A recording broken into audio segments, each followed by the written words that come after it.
Jesus ends the Sermon on the Mount with a parable about two builders. The two builders are each building a house. One of them selects a sandy foundation on which to build. The other one builds on a rock. And both of the houses are buffeted with storms and tempests, winds and rain. One of the houses falls. The house that's built on the sand will fall. The house that's built on the rock is going to stand. When Jesus uses this imagery of standing and falling houses, what he's talking about is not some doctrinal commitment. Protestants are often talk about the standing and falling doctrine of the church, the doctrine of justification. What Jesus is talking about is actually obedience to his commandments. If you hear his commandments and don't do them, if you hear Jesus' commandments and don't produce a righteousness that surpasses the righteousness of the scribes and Pharisees, you're building your house on sand. Your house is going to fall when the rains come and when the floods rise.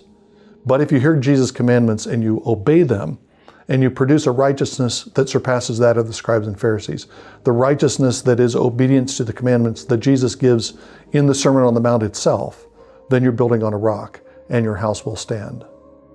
Jesus is not just talking about individuals, although I think his parable applies to individuals and how we build the houses of our lives. But Jesus is also talking about Israel. This is at the beginning of his ministry, and he's teaching Israel, the people of his own generation, how they're to respond to the challenges that are around them. If they want the house of Israel to stand, if they want the temple to stand, they need to build on a rock and not on the sand. And as the Gospel of Matthew develops, we see that the Jews do not receive Jesus' words, hear them, and obey them.